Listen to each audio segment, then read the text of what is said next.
Hello students, आज हम आपका एसएसटी का चैप्टर 13 को स्टार्ट करेंगे। एटमॉस्फेयर।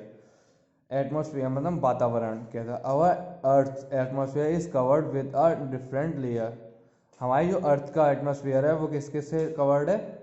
डिफरेंट लेयर से कवर है। It is thicker near the surface of and thin out the height until it evenly maintains with space।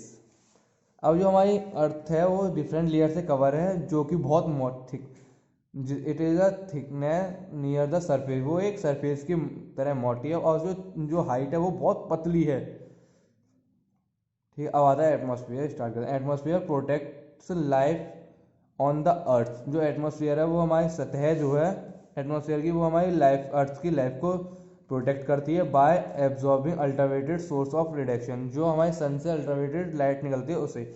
Air is the name given by the atmosphere. जो air है वो नाम दिया गया है atmosphere का। Which is use in breathing, जो कि हम यूज करते हैं ब्रीथ करने में। एंड फोटोसिंथेसिस और फोटोसिंथेसिस को। इट कंटेन 78.09% नाइट्रोजन, जिसमें होती है 78% nitrogen, 20.95% of oxygen and 0.093% of argon and 0.039% of CO2 carbon dioxide and small amounts of other gas, और बहुत थोड़ी थोड़ी अमाउंट में अदर गैसेस।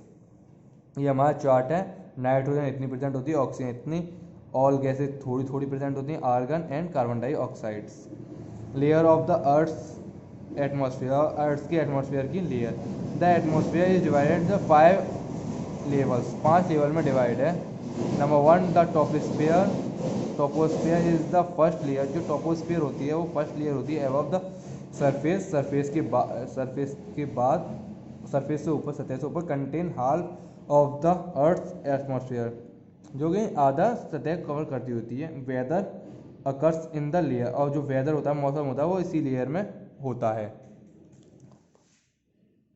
अब सेकंड पॉइंट आता है many jet aircraft fly in the stratosphere. अब जो सेकंड लेयर आती है वो stratosphere, because it is very stay. यहाँ बहुत सत्य यहाँ जो ये है क्योंकि इट इज़ वेरी स्टेबल। यहाँ पे बहुत ये स्टेबल होती है। Ozone layer absorb harmful rays from the sun. और जो सन से बहुत हमारे लिए हार्मफुल रेज आती हैं उन्हें कौन सी लेयर कवर कर लेती है? ओजोन लेयर जो है वो कवर कर लेती है। Metro and rocks formats birds in up in the mesosphere. अब मेसोस्फीयर्स में मेट्रो और रॉक्स को जो होते हैं वो बर्न किए जाते हैं। The thermosphere is the layer with organs. जो थर्मोस्फीयर होता है उस लेयर के, वो किसके संग होता है? ऑर्गन्स के संग। It is also where the sphere still orbit. जो एक सटल ऑर्बिट में होता है। नंबर 5 वाली लेयर आती है the atmosphere emits into space is the extremely thin expose exosphere. इसे क्या कहते हैं? एक्सपोस्फियर कहते हैं। This is the upper limit of the our atmosphere. और जो सबसे ऊपर वाली सतह होती है हमारी एटमोस्फियर की। Now let us read this layer about the detail atmosphere in detail. अब आती है हमारी डिटेल में पढ़ते हैं। Thermosphere this is the layer of the atmosphere. ये एक लेयर होती है एटमोस्फियर में close to the earth surface, जो कि बहुत पास होती है earth surface. This thermosphere is widely at the equator than the poles. अब जो वाइडर होती है इक्वेटर से, उसके पोल से। Greenhouse effect heat from the sun. जब हीट हो जाती है सन के थ्रू, वार्म गर्म the earth surface, but most of the radiation and send back into the space. अब जो है वो जो उसकी रेडिएशन आ रही है, अब वो जब हीट हो जाती है तो वो वापस रेडिएशन को वापस भेजने लगती है। Water vapours are and CO2। जो वाटर वेपर और CO2 होता है in the troposphere traps some of the heat presenting it from Egyptian turns, thus keep on the earth warm. This trapping of heat is called the greenhouse effect। इसी को जो heat trap हो रही है उसी को हम क्या कहते हैं? Green house effect. If this is too much CO2 in the troposphere, then it will trap too much heat. This will ultimately melt the pole ice cap with would rises the level of the world's ocean. अगर हमारे जो troposphere ना हो, जो heat को वापस भेजता है, अगर ये ना हो तो क्या होगा, हमारी अर्थ एक दिन मेल्ट हो जाएगी, पूरी तरह बेकार हो जाएगी, लाइफ संभव नहीं होगी हमारी अर्थ पे। अब आता है stratosphere. This layer lies directly above the troposphere. ये बिल्कुल जस्ट ऊपर होता है टॉपोस्फियर के, एबव द 35 किलोमीटर डीप। उससे कितने ऊपर? 35 किलोमीटर ऊपर।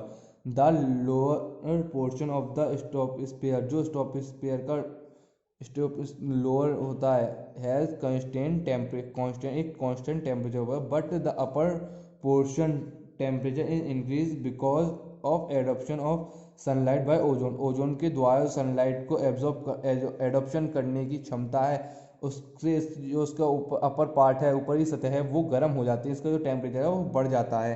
द ओजोन लेयर, अब जो ओजोन लेयर आता है, the stratosphere contain is the layer of ozone.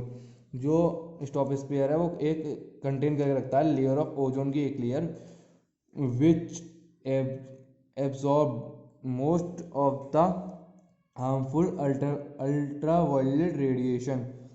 कौन सी harmful ultraviolet radiation from the sun से जो आती हैं, उन सबको एब्जॉर्ब कर लेता, मतलब निकलने नहीं देता। The ozone is being depleted and is getting thinner. अब जो क्या है, जो ओजोन है उसने इतनी ज़्यादा एब्जॉर्ब कर लिया अल्ट्रावायलेट लाइन कि उसमें होल हो गया है एक, और अब वो पतले से पतला पतला होता जा रहा है दिन पर दिन। अब आता है mesosphere. Above the atmosphere is older layer of the mesosphere. अब जो उससे ऊपर वाली लेयर होती है वो mesosphere, where the temperature generally decrease with increase altitude. जैसे जैसे एल्टीट्यूड बढ़ते, ऊंचाई बढ़ती जाती है, वैसे वैसे टेम्परेचर डिक्रीज होता जाता है। अब आता है thermosphere. Here temperature is hot. यहाँ पे जो होता है वो टेम्परेचर हॉट होता है, and many be height of thousands of degrees as few molecules that are present in the thermosphere receive extraordinary large amount of energy of the sun। तो यहाँ पे जो है वो सन की बहुत ज़्यादा एनर्जी होती है, और ये जो लेयर है वो बहुत हॉट रहती है।